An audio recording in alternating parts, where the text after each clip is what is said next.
dengan penuh pengabdian.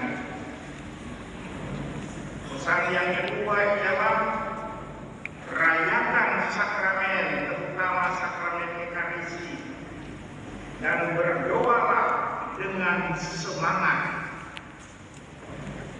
Dan pesan yang ketiga ialah dekatkanlah dirimu dengan umat, hadirlah tanpa pamrih bagi siapapun. Dan yang keempat, pesan yang keempat, teladanilah para imam suci dan serahlah semangat mereka dalam hidup pelayanan. Paulus Leo ke-14 juga menambahkan, hidup imamat adalah panggilan untuk menjadi tanda kasih dan alat perdamaian Kristus di tengah dunia. Saudara-saudara sekalian yang terkasih, selama 25 tahun, Pastor Henry Kariwoff telah melaksanakan pesan Paulus ini menjadi istimewa, tanda dan alat perdamaian Kristus di tengah dunia. Saya sendiri sebelum datang ke Keuskupan Agung Merauke tidak terlalu mengenal Pastor Henry. Dia bukan mahasiswa saya di Seminari Tinggi Peneleng. Dia baru masuk ketika saya sudah menjadi uskup di Keuskupan Namboina. Tetapi sejak saya datang di Keuskupan Agung Merauke, saya mulai mengenal beliau. Dan saya saksikan, dan memang Pastor Henry telah berusaha menjadi tanda kasih dan alat perdamaian Kristus di tengah dunia. Pertanyaan, mengapa Pastor Henry bisa menjadi tanda dan alat kasih Kristus di tengah dunia? Tentu karena seperti dikatakan oleh Paus Fransiskus, seorang imam seperti Pastor Henry dekat dengan Tuhan.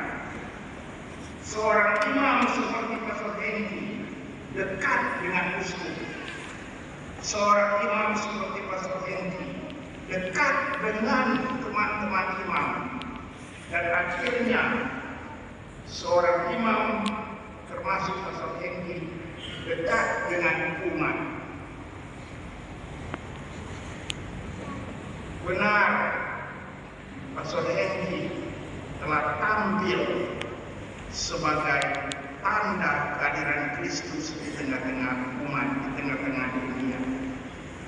Tentu hal ini tidak gampang, lebih di zaman modern ini. Tidak gampang. Pastor Henry ini bukan orang suci, bukan malaikat.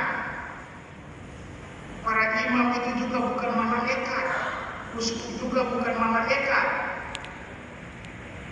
Seorang imam adalah manusia biasa, tergoda juga oleh bujukan setan, tinggal dalam dunia yang makin mengutamakan materi, makin mengutamakan jabatan, makin mengutamakan kesenangan-kesenangan duniawi. Tinggal di tengah-tengah dunia yang sekarang semakin egoistis, cinta diri. Tidak gampang para imam hidup di tengah-tengah dunia ini menjadi pelayan. Karena itu bersyukurlah ada orang-orang muda yang mau menjadi imam, mau melayani di mana saja, termasuk di Keuskupan Agung Merauke. Imam adalah makhluk biasa, penuh dosa juga, penuh kekurangan.